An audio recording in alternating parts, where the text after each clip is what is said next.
You are listening to Keep Canada Weird, a weekly weird news roundup by the Nighttime Podcast.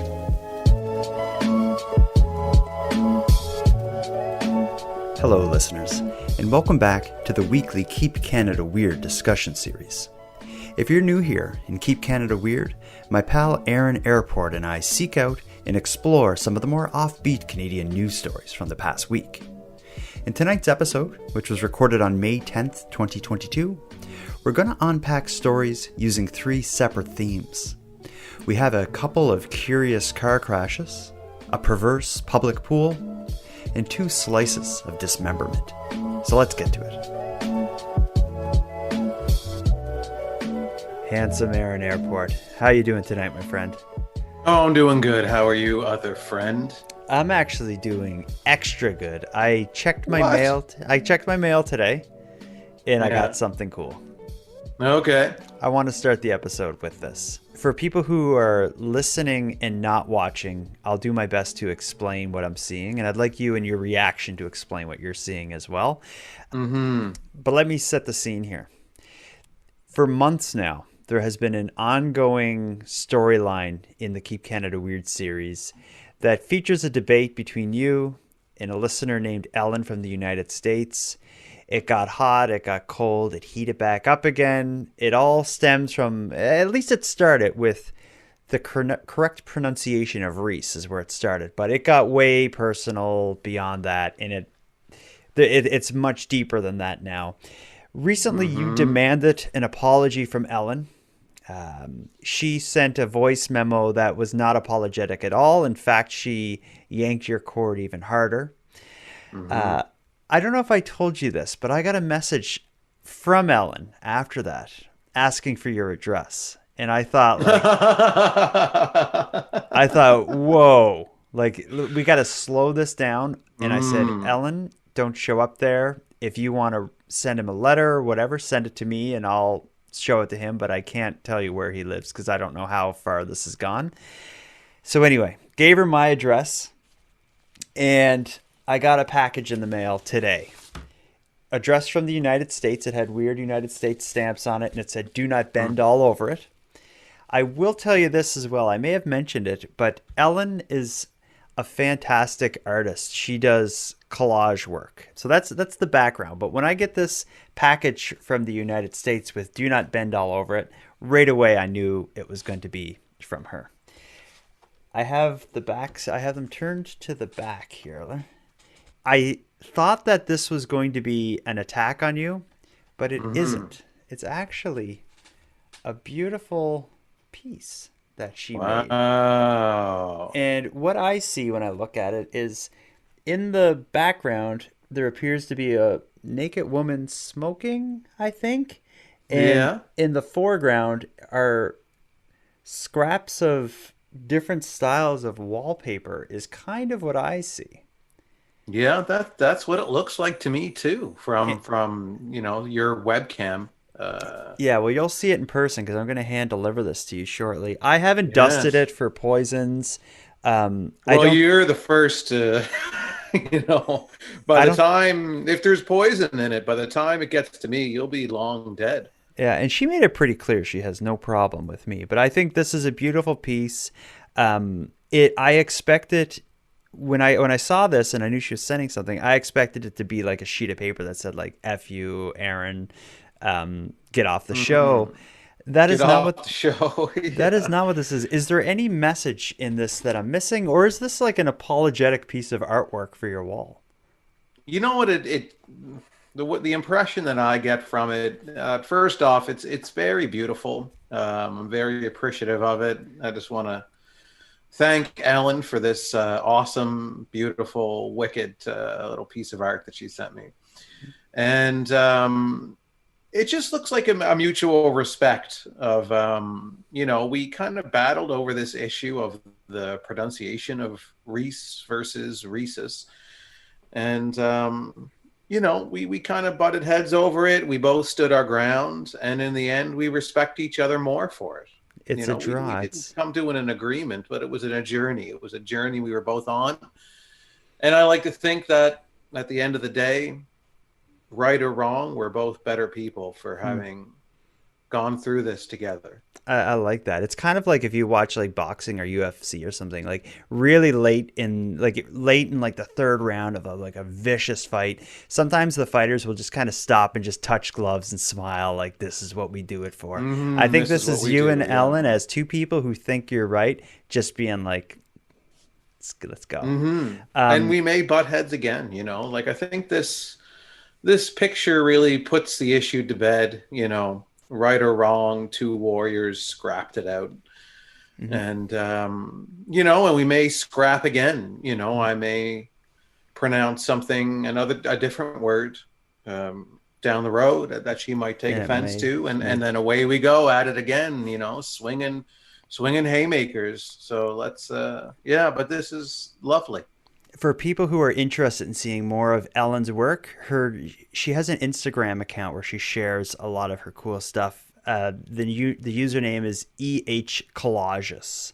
She sent me one as well. I don't have it right here because I've actually already put it on my wall, but it's a similar theme. So you and I will kind of have like thematic pictures. But yeah, the whole story Yeah. comes full circle. Um, and I thank Ellen for sending that through and not including a bomb. Now, Mm-hmm. the next thing that is coming full circle. I don't have anything to show off here, but we complain about Tim Hortons all the time. We talk about them trying different products and screwing with tradition. Um, Yeah, and I still, since I announced, a few months ago that I'd be boycotting Tim Hortons officially, I haven't been back. oh, Yeah, I have wow. not stepped foot in a Tim Hortons since I said that on this show. Well, I didn't step foot in a Tim. I probably stepped foot in a Tim Hortons, but what I did support is we talked recently about how Tim Hortons was going to dip their toes into ice cream. Mm-hmm. Into the sale of ice cream. I was at the grocery store the other day with my 9-year-old, and there was a wall of Tim Hortons ice creams, all different flavors, modeled after or themed after different donuts, Timbits, whatever. My 9-year-old absolutely loves birthday cake Timbits. They had a birthday cake Timbit themed ice cream. It was Friday night, and we stay up late on Friday nights playing video games, and we usually will get a nice treat for that. That's what he Mm-hmm. asked for, so we got it and brought it home. And I can report back that with everything I have against Tim Hortons and everything I've said about Tim Hortons up to this point, whoever made that cereal or that ice cream, it's good.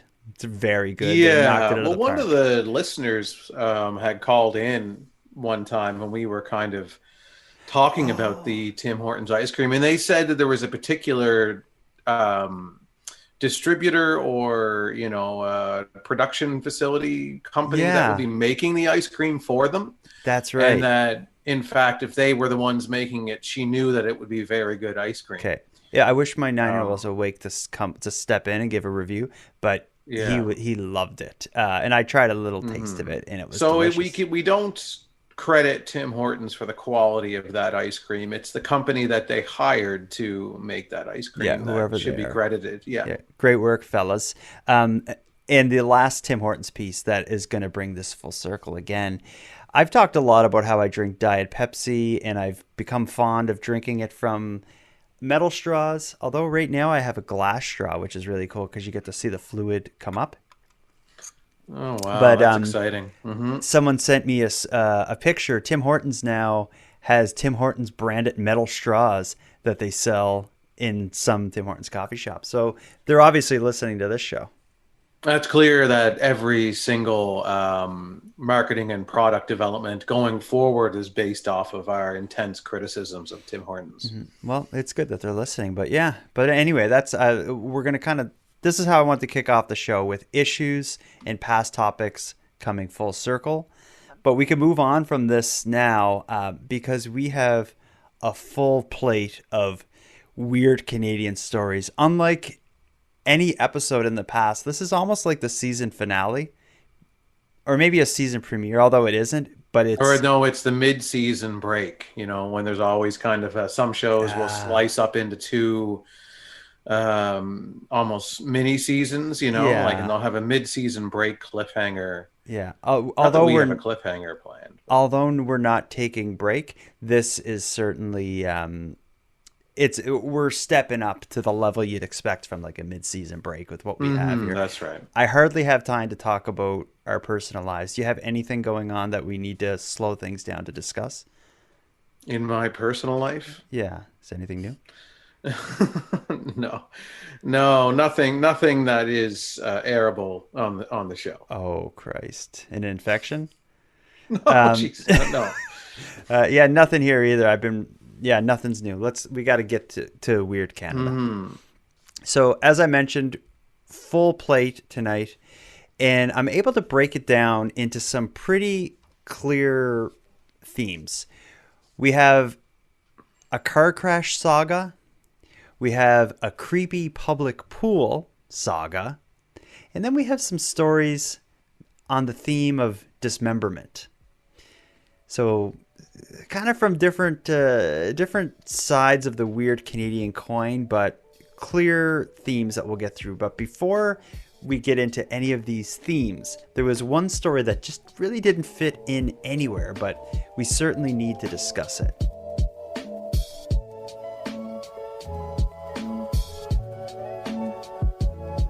Have you ever been to Miramichi, New Brunswick? Not that I can recall. I've never been there. All I really know about Miramichi is that some people call it Miramichi or something like that. I've never heard anybody pronounce it that way. I've heard it. And of course, there's the Alan Legier story, like Canada's. Yes, the serial killer who he sent me a Christmas card 2 years ago. I did an episode on the Christmas card that the man they refer to as the monster of the Miramichi sent me. There is a mystery / art, public art kind of thing happening there that we should discuss. It's weird, but it also kind of fits into, we talked about like the jack shit benches and the Waldo things popping up. So it's kind of on that theme. Let me tell you about the mysterious figure offering clues to hidden cache around Miramichi, New Brunswick. So let me tell you what happened. I'm going to be reading from portions of a CTV News article. So a community in eastern New Brunswick has become captivated by a mysterious game that has residents following clues and searching for hidden $50 and $100 bills.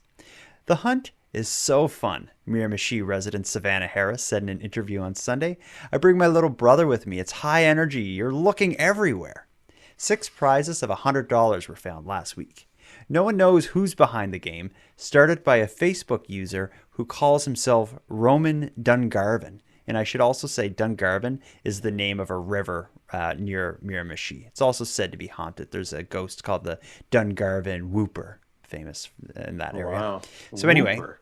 the first hunt began May 2nd when Dungarvan shared a clue for where to find $100 hidden at Ritchie Wharf. Subsequent clues appeared on the Miramichi Mystery Machine Facebook page, where successful searchers announced when they found the cache. The group has become a place where people brainstorm for solutions and share photos of their progress.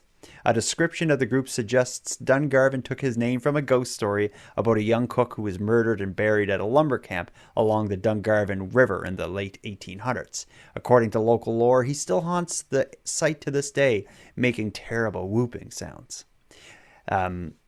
Beware the whooping screams that some still hear at night, the page description says. When Harris joined the Facebook group last week, it had about 400 members, and as of Sunday evening, there were more than 2,200 followers. Clues typically involve horror movie references. One clue was the photo from the Friday the 13th series that featured a dog named Gordon. The cache for that round was hidden at Gordon's Wharf, near the mouth of the Miramichi River.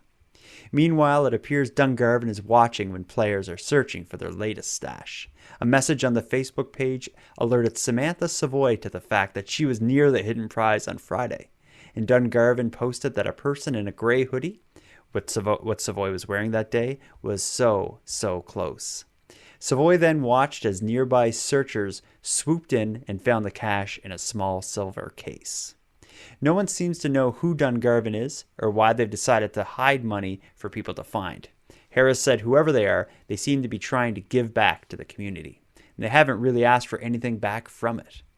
Dungarvan is encouraging successful searchers to donate a portion of their winnings to a local food bank. Savoy and Harris haven't found any cash yet, but they're hopeful Friday the 13th will be their lucky day.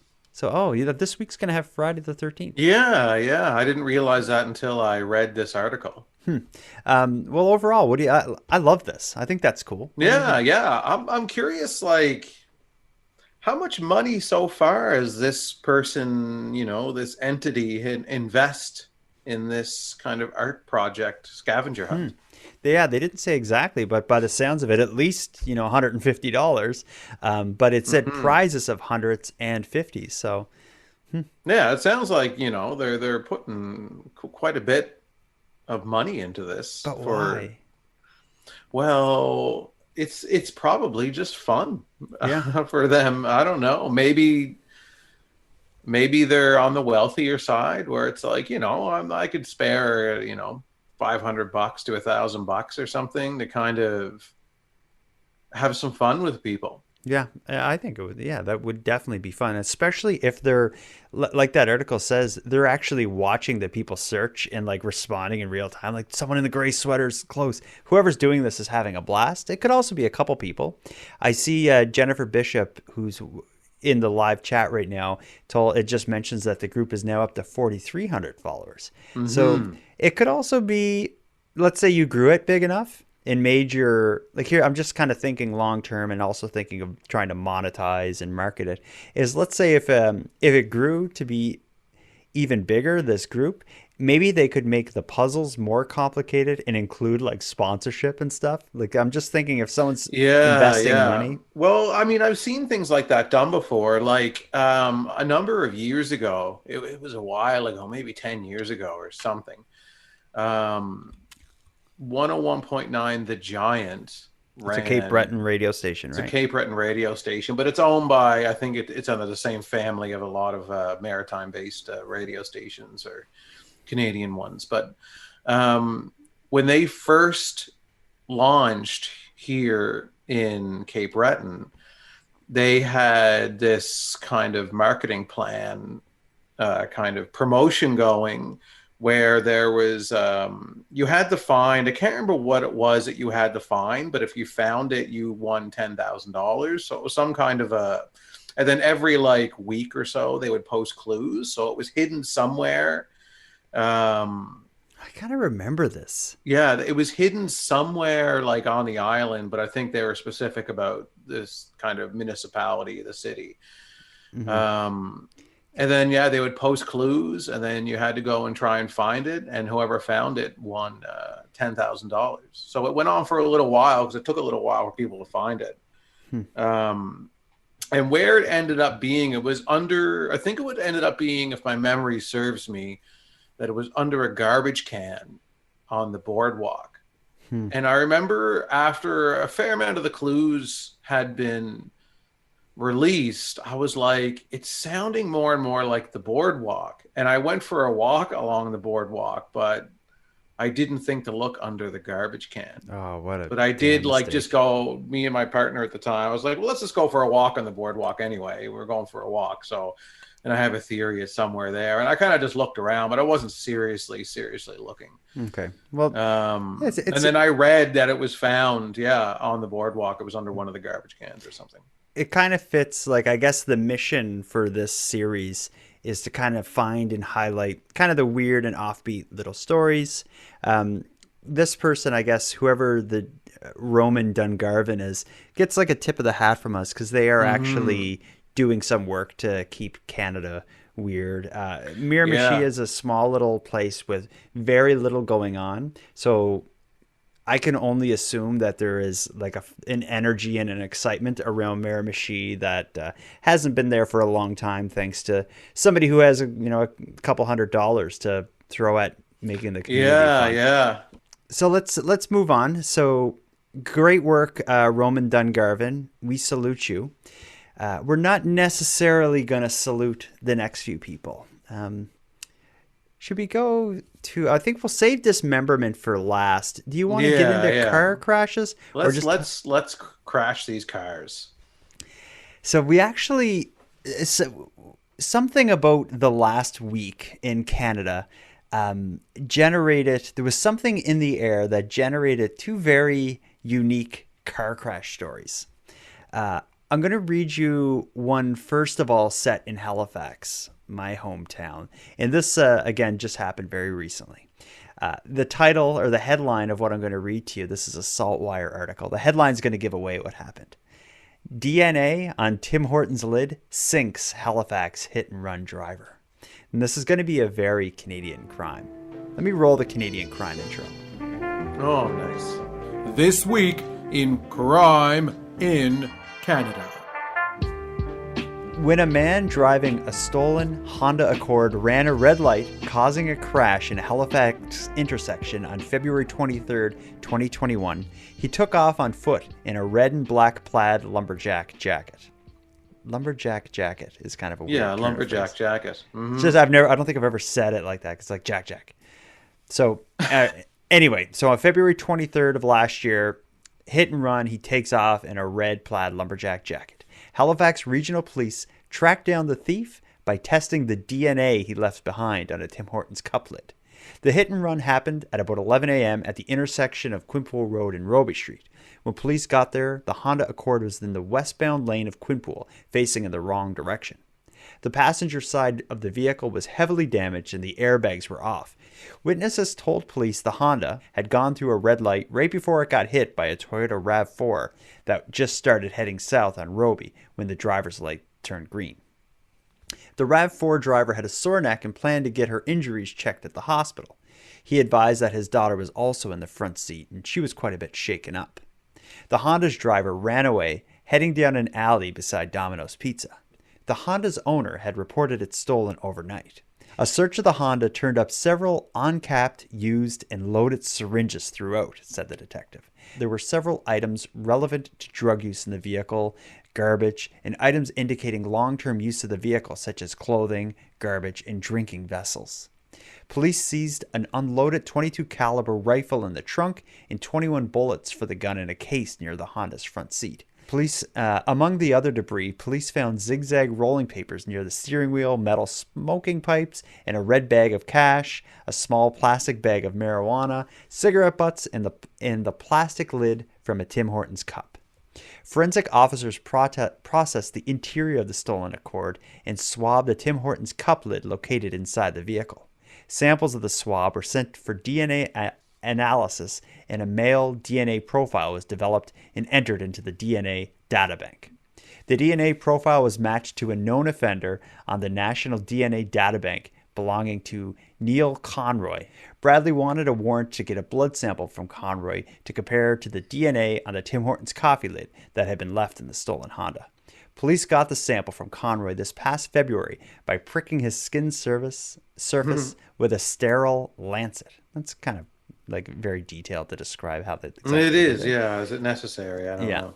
But we're closing it up now. So a judge sentenced Conroy last month to 78 months in federal prison on 30 charges, including several break-and-enters, as well as failing to stop at the scene of the February 23rd, 2021 crash in Quinpool, possession of stolen goods worth more than $5,000, which was the Honda, and several weapon charges stemming from that day. The judge also banned Conroy from owning firearms for life. And the article closes by saying that this Conroy, has been sentenced on 84 charges in Nova Scotia since 1998. So that was a long way to get to, that was a very detailed article, but ultimately, Buddy gets in a car accident in a stolen car and takes off. And the police's investigation was thorough enough to include swabbing for DNA on a coffee cup.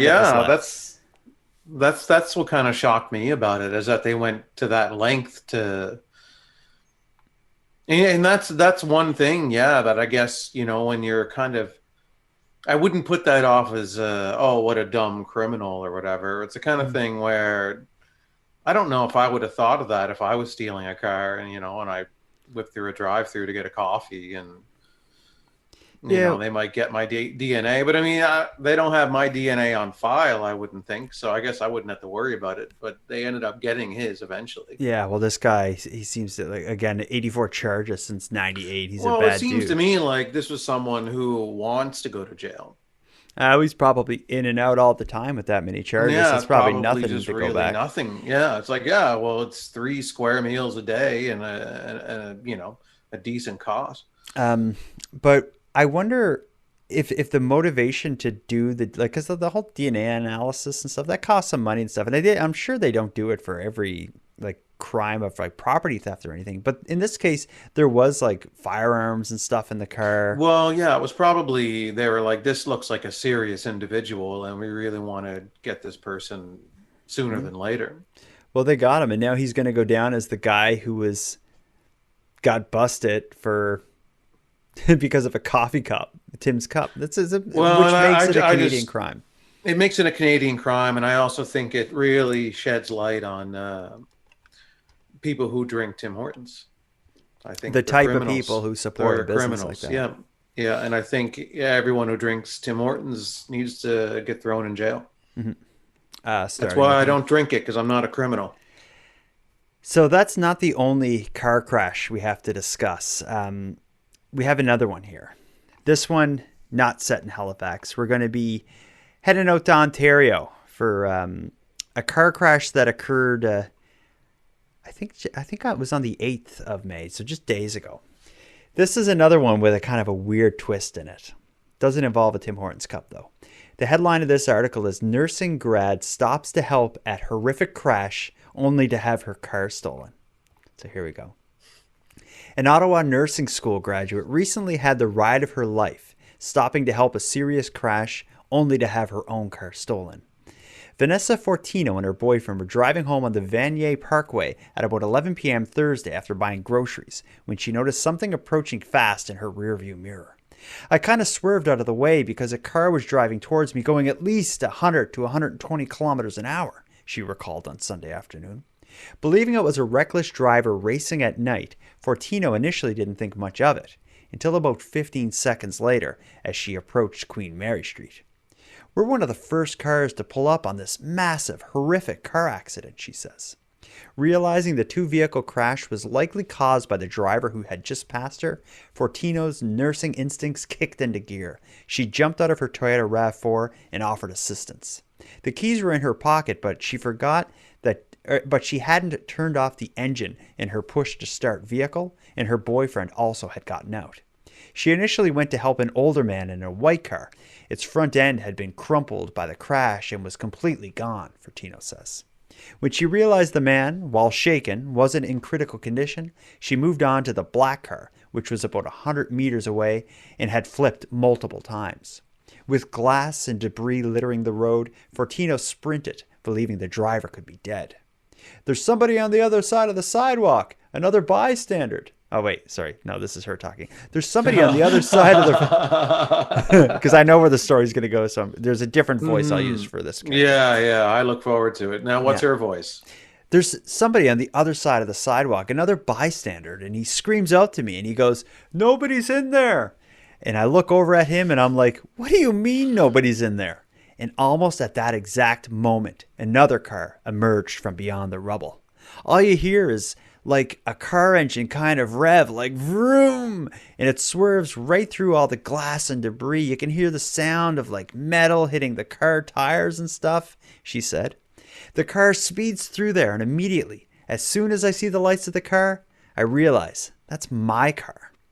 At the time, Fortino didn't make the connection that the driver who'd crashed the black car had enough strength to not only walk away from the crash, but to walk away and steal her Honda. After asking someone else at the scene if they could catch a lift, Fortino, her boyfriend, and their 2 new driving companions raced off. And since her cell phone was in the car, the group could trace it. "I was expecting my car to be totaled," Fortino said on Sunday afternoon.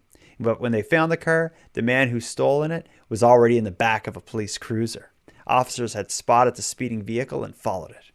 Although he'd driven Fortino's car over the curb and wedged it against a street sign, he missed a nearby fire hydrant and tree. Some of her belongings were damaged, including a recently purchased computer, but the car was in one piece with only minimal damage on the outside. In fact, she drove it home that night. There's a little bit of, I'd say, blood and muddy handprints on my steering wheel, my door handle, my center console, and the gear shift. But that's about it, she said. In an email on Monday, Ottawa police said a 40-year-old Ottawa man was charged with dangerous operation of a motor vehicle, theft of a motor vehicle, failure to stop at an accident, and possession of proceeds of property obtained by crime over $5,000. With Fortino's hectic Thursday night behind her, she's pleased the other man involved in the crash is okay, and she's walking away from the incident with a lesson she thought she'd never learn. Don't ever leave your engine on and park your car, even in an emergency situation, he said, because the person you're trying to help, they may very well steal your car. I think the lesson is don't help anyone ever. Well, yeah, because something bad will happen to you every time. Well, that could be the lesson, because it can happen if you get into a situation. You don't know what's going on. You just happen upon something. But I think it's like when you go to help like an injured animal and it's fearful of you, so it tries to bite you. Yeah, it jumps up like, gotcha. Yeah, give me your face. But in this story, I think I've never really thought about that. When there's like a car accident, I would I also would pull over and offer to help if it was serious and I was the first one. Of course, yeah, we all would. But I think this person who stole the car, who first was seen speeding past her, earlier, and then, crashed their car and flipped it over a bunch of times, and then was in such a desperate state that they then climbed out of their smashed car and stole, someone else's car. They were running from something. Yeah, like what the heck were they up to? What happened leading up to this? Because you see this in a movie or a TV show, like, this seems like somebody is running from something very serious. Mm-hmm. Well, I would love to know, but I have a feeling, I don't know. I don't know. Maybe you're right. It could be like that we just captured like a moment of like a sci-fi This is just movie. A moment, like we're the extras in the movie, like, well, she is, and hey, my car. Then like the movie carries on following the other person, right? And now he's in like a prison cell and he's explaining to like the prison guard, like, you gotta let me out of here. You don't realize what's happening. You don't understand, my family. We're all gonna be. He's gonna get us. It's like Terminator's like eventually gonna show up in there and get him. Yeah. I'm John Connor. That could be what's happening. I guess we'll see. We'll follow this story if it takes that kind of turn, but only if it takes a Terminator style turn. Yeah, it has to be pretty dramatic. Only if it's a time travel sci-fi based kind of storyline will we continue with this one. Mm-hmm. Let's move on to something even less pleasant than stolen vehicles and DNA swabbing up your nose or whatever. Let's move on to creepy public pools.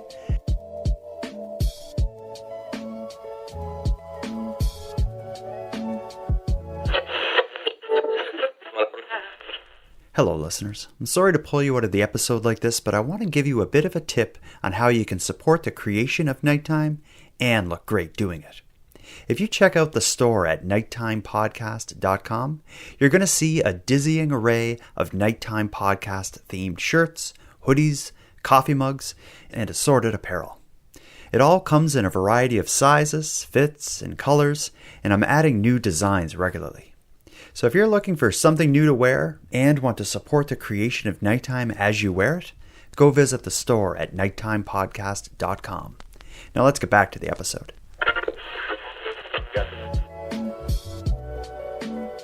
Aaron, are you willing to swim in a public pool? And I mean like the kind that's like in a building where you go and you go in a locker room and change, and then you get in a pool with a bunch of people without shirts on. Like, are you cool with that? No shirts on. Yeah, that's where you draw the line, obviously. It's just weird. I've used public pools. Before the pandemic, I was going to a gym here in Cape Breton, and they had a pool as well. And yeah, I would use a locker room and I would swim in the pool after a workout, and I quite enjoyed it, and I met lots of nice new friends. Oh, really? You would talk to strangers like without Well, they shirts would talk on? to me, and I was being sarcastic when I said that, but Okay, good. no, Because that would be I what did meet lots of people that would just kind of talk at me, and I would just kind of get changed in front of them. yeah, okay. Um, That's kind of how I picture public pools. Like that but scene. I don't mind that. I have no problem Kinky. changing in front of anyone who wants to watch. All right. Well, if that's the case, maybe this pool would be all right for you. And I'm talking about the Grandview Heights Aquatic Center in Surrey, BC.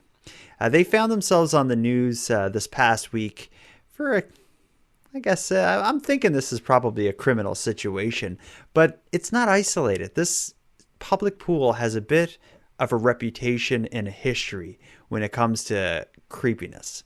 So let's start by what happened last week. I'm going to tell you about the flasher incident at a South Surrey Aquatic Center. So a South Surrey, it's hard to say South Surrey. South Surrey, yeah. I'm just gonna call it Surrey. I don't know Surrey enough that I won't need to divide like the north from the south to like understand what's happening. You're going to get So a lot of Surrey listeners that are going to be sending you emails at the end of the show. yeah, well, bring it. So a Surrey mother is calling for adjustments to the universal change room. Oh wait, yeah. A Surrey mother is calling for adjustments to the universal change room at the Grandview Heights Aquatic Center after her daughter reported being flashed during an afternoon visit last week. The woman, who asked not to be identified in order to protect her daughter's privacy, said a man changing in one of the stalls left the door open and exposed himself to the 21-year-old around 2 p.m. on May 4th. He then followed her daughter for a few minutes, she added. I don't know what he was trying to do, the woman said. My daughter was trying to get into her locker to get her clothes and to change. The woman said police and pool staff were alerted, and an image of the man was found on the facility's security cameras. Surrey RCMP confirmed that the Mounties were alerted to an incident at approximately 2:15 on May 4th. Corporal Vanessa Munn said that the matter is still under investigation. The mother noted it's not the first time that a concerning incident occurred at this aquatic center located at 16855 24th Avenue, where the universal change room was designed with an open layout accessible to all with private stalls and showers. In June 2016, a peeping Tom was banned from the facility after a woman reported being filmed while showering in one of the private stalls. Officials at that time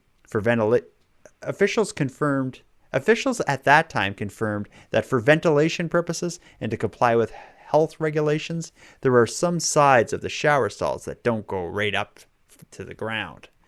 In an email statement Friday, May 6th, officials from the city's Parks, Recreational, and Cultural Department said no similar concerns had been fielded in the past few years. Structural changes to the universal change rooms to improve privacy were made shortly after the facility opened in 2016, and monitoring of the spaces is part of a regular staff rotation to increase patron safety, the statement adds. Staff were made aware of the incident on May 4th and followed proper protocol, and no further information was provided by police or city officials.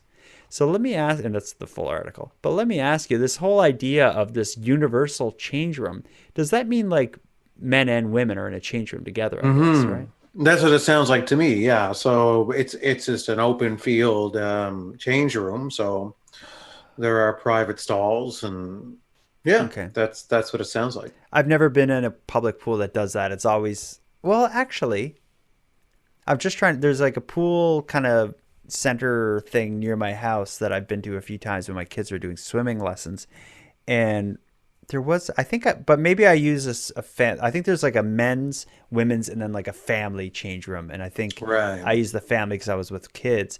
But the idea of a universal change room at a public pool, maybe I listen to too much like nighttime podcast type stuff to be comfortable in that situation. But it strikes me as odd and kind of unsafe. And in this case, we hear of a man exposing himself to a young woman and then following her around a bit. I'm not surprised that would happen. But as that article hinted to, this place has a bit of a reputation with things like this happening. It specifically mentioned a peeping Tom. So I had to learn more about what that was all about. So I found an article covering this event at the same pool from 2016. This I'll skim through this one with you as well. The headline for this article is "Peeping Tom Banned from City Facility After Grandview Pool User is Recorded." So a woman reports that she was filmed while showering at the new Granville Heights Aquatic Center Sunday, which has prompted a review of everything at the facility, including cell phone usage, to prevent a repeat of this situation. We're reviewing what we can do to hopefully mitigate this from ever happening again.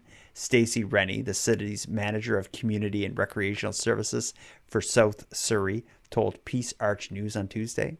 A proliferation of cell phone usage now is something we need to be aware of and constantly reviewing. The incident occurred Sunday morning at the facility, which opened its doors to public in March but held its grand opening in June. The facility told Global News the victim told Global News she was in one of the private showers when she noticed a man was filming her with his phone. The facility was designed with universal change rooms, an open layout accessible to all, with a dozen private stalls and showers. Rennie confirmed that for ventilation purposes and to comply with health regulations, there are some sides of the shower stalls that don't go right to the ground. Okay, I get what that means. So it's like kind of like a floating you see panel. that commonly with stalls. I don't think I've ever seen a stall that went all the way to the ground anywhere. It's like the cheapest version of a wall. So here we go. So she said the perpetrator was identified and has been banned indefinitely from all City of Surrey facilities. Corporal Scotty Schumann confirmed the police are also investigating. He'd not share details, citing a lack of charges and privacy, but said the investigation has been closed. "We've dealt with the matter in consultation with the victim," Schumann said, "and after an investigation, we have no concerns for public safety at this point." So that's the article. My first thought is, there's no charges? Like, you can do that and get caught and not be charged? Yeah, I found that unusual too. Like, I would assume there would be some kind of charge for filming or taking pictures of anybody without their consent, and that in a change room, or But there is rules about, like, filming in public, like in a public place you can, but certainly that doesn't extend to like bathrooms. I don't know the legal system enough, but there has to be a law that addresses this. And even if there isn't a law, you would think the pool itself would find a way, like the facility would find a way to fix this. A follow-up article posted a couple months later had the headline, "No Changes After the Peeping Tom Report."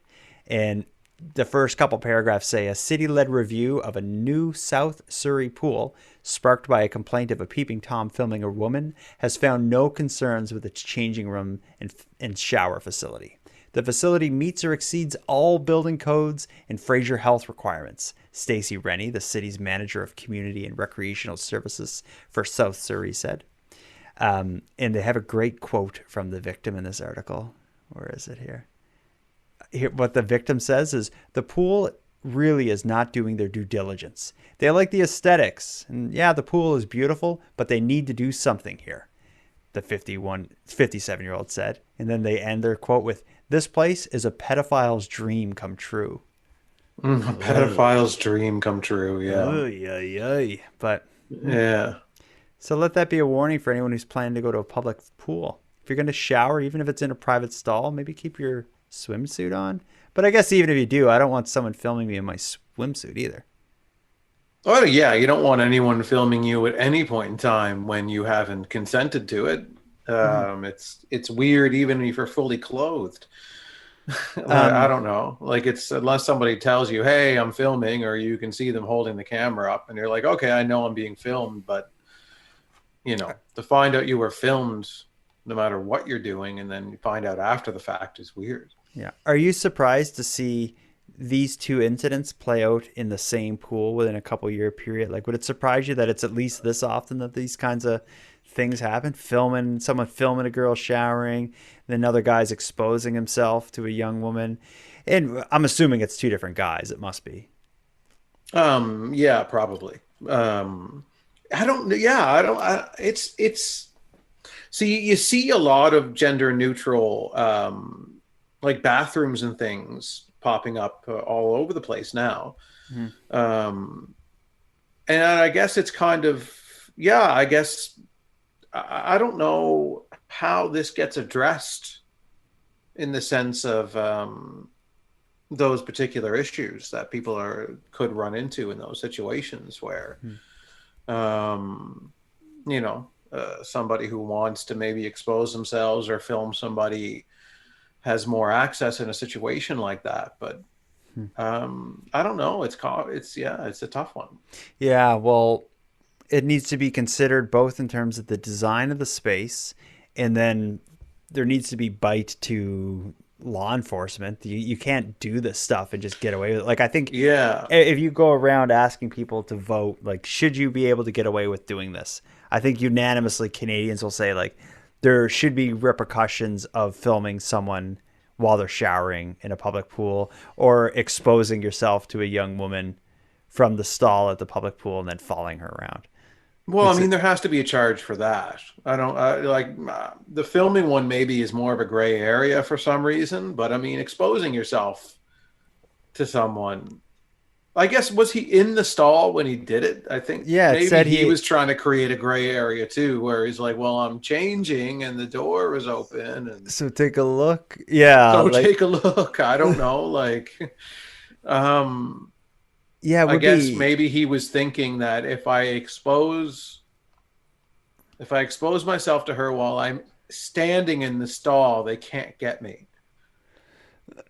Because it's like international waters in here. This is a private space that I'm in.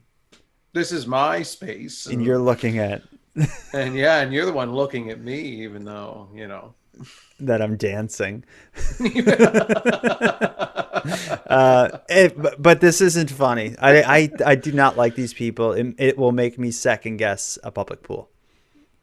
Well, let's not let a few bad apples ruin wonderful public pools all over this great country.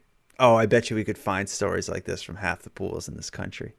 If anyone out there has a public pool in your hometown or the community you live in, Google the name of that pool and add the word, creep or sexual assault. I'm sure there's stories. We'll find them.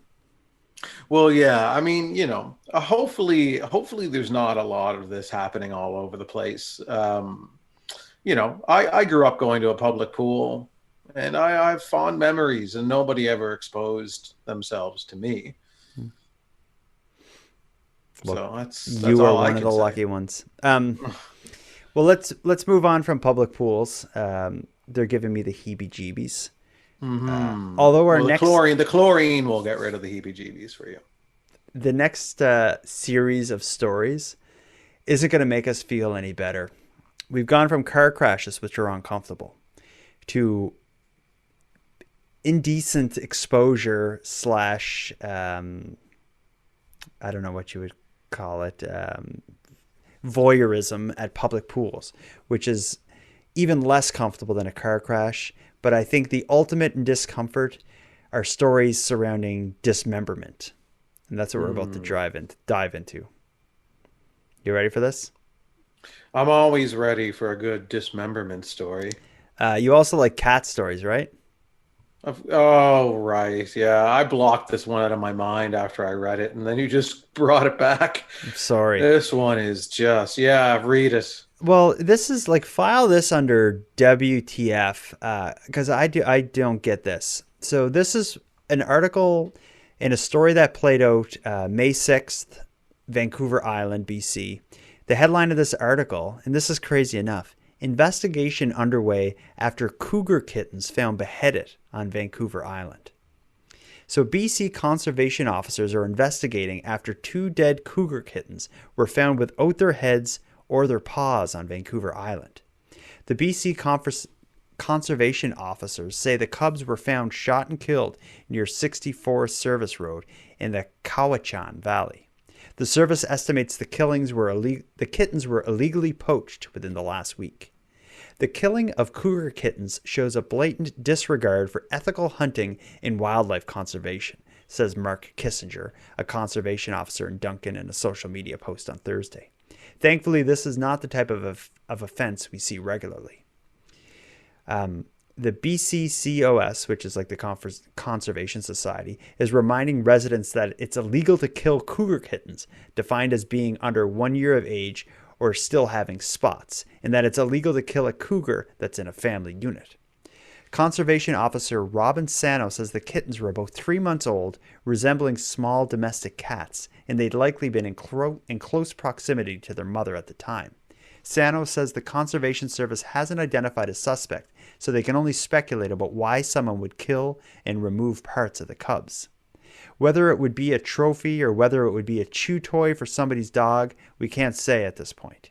Sano called the incident rare and isolated, though he noted it's hard to know what might have been happening in the bush when no one's around to report it. We're looking for members to basically report anything unusual. If somebody turns up with cougar paws or reports that they shot young cougars, that's what we're going to be interested in. And anyone with the information about this can contact BC's Report All Poachers and Polluters hotline at 1-877-952-7277. And I will say right now, if anyone listening knows who did this and reports it and has them arrested, I will send them all sorts of cool nighttime stuff and some cash. I would love to find out. Yeah, I'd who chuck did in this. some money in on this too. Yeah, it's so gross. Who would do, like, why would they do this? Just here's the thing.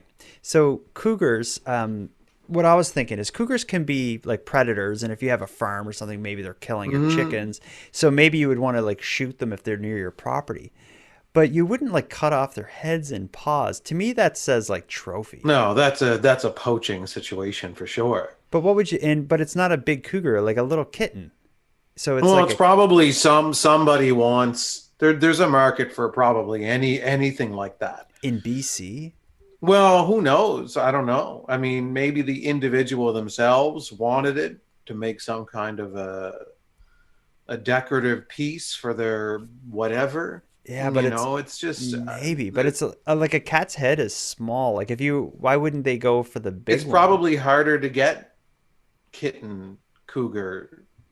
Yeah, maybe pieces, for lack of a better phrase. Oh, I hate it. Whatever it is, it exposes this seedy underworld of like poaching that I don't want to even know it exists. It just gives us a glimpse. I think it's giving us a glimpse into a world that I would rather not know exists, especially in Canada. I hate it. Oh no, it's just disgusting. And it's, and you see sometimes pictures of people standing over an exotic animal of some kind, holding their gun and, oh, look what I hunted, rich people who pay, thousands and thousands of dollars to go over and hunt, and they get some kind of an off-grid tour guide to go and take them to hunt an exotic animal. Mm-hmm.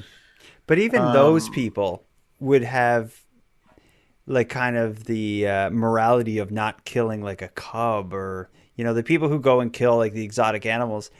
Like I've never seen situations where they're shooting like baby elephants or something like that. But I'm sure, again, there's people out there that have a taste for that kind of stuff. Oh man, the sick. rare that it is, like whereas you're not allowed to shoot, baby cougars, so it probably makes it a rare thing, a rare trophy piece. Mm-hmm. But it's definitely I see in the chat people are referencing Luca Magnotta. And somebody also mentioned the feet that were found on the West Coast, the human feet. It's kind of a connection. The feet washing up in boots or whatever, Mm-hmm. or in shoes. That's of all the topics that are recommended, to nighttime, like since I started in like 2016 or whatever, I got so many requests for like, you should do a story or an episode on all the feet being found, being washed up on shore in like Alberta or BC or wherever it was. Yeah. But I went and my research went as depth as listening to an episode of the podcast Stuff You Should Know, which I love. They did an episode on the dismembered feet washing up, and it completely debunked any mystery. It did, yeah. I've seen some stuff on it too. That because for a long while I was like, this is a crazy story. Like, what could possibly 70 feet washed up here? Like, but then when you actually hear like kind of like the way the tides flow and the fact that when a body ends up in the water, the shoe protects the bones of the foot. The ankle is a weak spot. So as the body falls apart, the shoe, which floats and gets carried away, keeps a bit of the foot in there. It's gross to think about, but it actually makes sense that shoes would wash up with feet in them. But I remember when that story was first breaking and I was reading articles about it as it was happening years and years ago, and I was like, this is nuts. What is this? I assumed it was UFOs. I thought it was you. No. We got to get away from darker dismemberment stories. I got something a little lighter to wrap this up with. Do you know what has been going on in Winnipeg regarding a dismembered hand? Well, I read the article, so okay. yeah. Yeah, you know. Okay. Well, I'm a co-host on this show, so I pre-read the articles before. Okay. So you're an you send them to me by an email. This is a behind the scenes, kind of view of how the show works. But Jordan sends me an email earlier in the day saying, here's the articles we're going to be covering. And then I read them before the episode. Okay. So you read this. All right. Well, for people who haven't read it yet that aren't co-hosting, let me tell you about the paddlers who located a statue of a giant hand that was carried away by a swollen river. Now, for people who can't see the article or haven't read this article, even better than like the article in the description is the photo that is taken showing two small little canoes with two people in each canoe with this massive, like true to life looking hand in the stream between them. And they're just kind of rowing up the stream, it looks like, carrying this massive hand that looks very real. I saw this image. It was shared to me by Stephanie was the listener's name who sent this. Stephanie sent this to me, and just that image, I'm like, man, what the hell happened? Well, here's what happened. A statue of a hand that disappeared after it was washed off the bank of a swollen river in Winnipeg earlier this week has been rescued, thanks to a group of canoeists and kayakers who set off on Saturday to find it.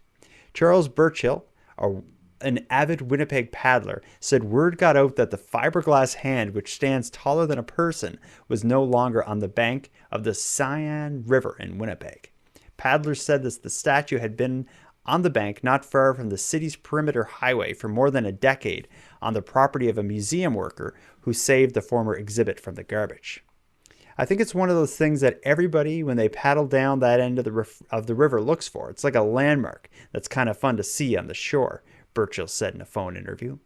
Flood watches and advisories had been in effect for Manitoba for a couple of weeks now, although the spot where the statue sits is downstream from where the Cyane River passes through a channel underneath the Red River floodway.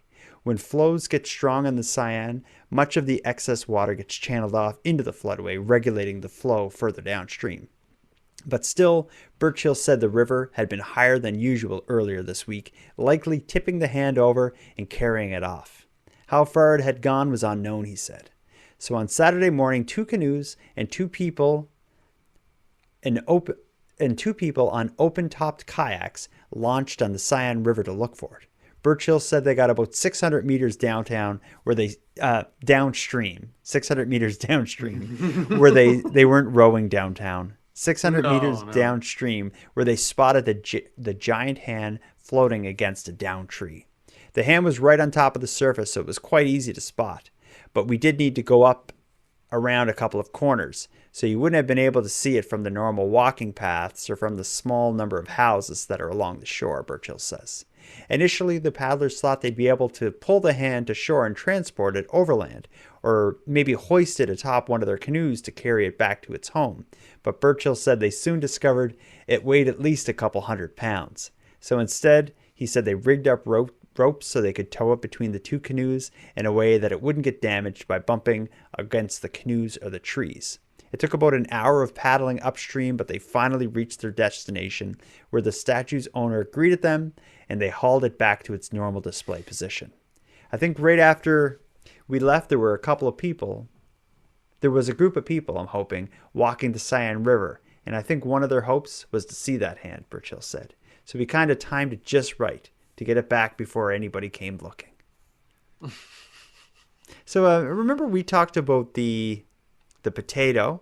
Yeah, the giant things in towns. Yeah, so this is kind of like a story of one of those giant things in towns, and it's not necessarily a dismemberment story. I just stuck it in that No, thing. but I find this a sad story What's sad about it? That they because put I it think back? the hand was trying to escape. And then these people found the hand and were like, oh, no, we'll take you back to your home, hand. But the hand couldn't talk to them. So the hand was like, no, I'm trying to escape. Please don't bring me back there. This guy's a freak at the pool. Yeah. It could have been. What's sad about it is they brought it back and they put it back where in its normal display position. And if I know anything about like waterways and flooding and weather, is they work on like it generally it follows a bit of a pattern. And maybe the flooding doesn't happen often, but it's going to happen again. So hopefully these guys are ready in 20 or 30 years. Well, I say guys, these men and women are ready in 20 and 30 years to go fish this thing out again, and hopefully it doesn't get destroyed. Why wouldn't they have put it back a little further or maybe elevated it on something that this wouldn't It happen needs again? to be attached to its giant body. What? Like it, Yeah, that's another thing. like the hand is, I'm not sure what the hand is or what it represents, why they put a giant hand up where they put it, but maybe they need to finish the job and make the giant that this hand belongs to. They said the hand stands about as tall as like a person, so it's like a 6-foot high hand. And looking at that picture, the thing is huge. It's like as big as a kayak. Yeah. Whatever So body. imagine the size of the individual that owns that hand. That's kind of frightening. Yeah. When I look at it, it kind of reminds me of a glove. And I'll let people know I've gotten a lot of requests for nighttime podcast themed merchandise that uses the theme of gloves, leather gloves, for whatever reason. I made the first design, and I have a shirt available on the Nighttime Podcast store, which you can access through nighttimepodcast.com. And it's just, I'm very proud of this design. I'll show it to you on my phone, but it's I don't know what I was going for with it, but it says no glove, no love. And it has like this picture of like a guy with like a leather glove. I don't know if you can see that, Aaron, but maybe I'll get you one. It would look good on you. Yeah. I think you had them up on Instagram. Yeah, I've been doing a bunch of different designs lately, and I have more glove ones coming. Maybe I'll make one of this big hand. Yeah. If the listeners so desire, so riveted by the hand story that they need a t-shirt. Yeah. Well, this is one of our longest episodes, and I think that is kind of a statement to this show and this series having an impact on the frequency and severity of weird stories playing out in Canada. I think we're making a difference. Yeah. The weirder Canada gets, the harder our jobs get. Yeah. Yeah, we really got to carry the load of weird stories from around Canada. So I guess we can start wrapping it up. Is there anything you want to say? Any parting messages? Anything that that's on your radar that you want to amplify in any way? Well, I just want to, it feels good to kind of conclude the Ellen saga, and kind of really gain the closure there that I think we both deserved. What are you going to do with this? Once I have it physically in my hand, I'll probably frame it and put it up in my office. It'd look great in there. Yeah, well, I'm coming down. I'm doing a live event on the 21st of May. I will bring it with me then. Yeah, and then it'll finally be in my hands. And you, if you're alive when you hand it to me, then that'll be good. Then it's good. Then I'll accept it. All right, well, let's wrap it up with that. Aaron, until next time. Until next time, Jordan. Stay away from creeps and pools. Just give the world a hand.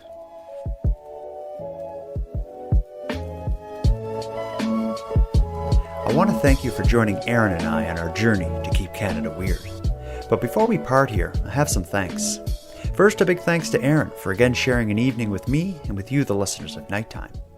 A big thanks to Monty, Datta for contributing the music for this episode, and thanks to the internet's favorite cult leader, Unicole, for supplying the intro and outro narrations.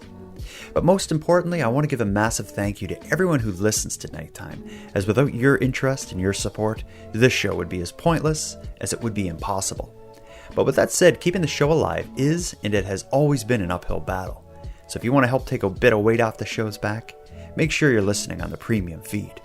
And not only does that keep the show alive, it'll give you more of each topic than you'll find here on the free feed, as I'm adding exclusive content regularly. So for about the price of a cup of coffee, you can go premium at patreon.com/nighttimepodcast. And with that said, let me thank the newest subscribers of the premium feed, Ray, Judy, and Jason. Thank you for your generous support. And for anyone else who'd like to support the show but can't do it financially, you can help keep Canada weird by simply sharing this episode on social media and letting some like-minded friends know what we're doing here. If you have any story ideas, if you want to give feedback on the show, or contribute a voice memo to be heard in an upcoming episode, you can do all that and more at nighttimepodcast.com/contact. Aaron and I hope to hear from you. But until then, take care of each other, hug your loved ones tight, and let us know if you see anything weird. The Nighttime Podcast is written, hosted, and produced by Jordan Bonaparte. Copyright Jordan Bonaparte.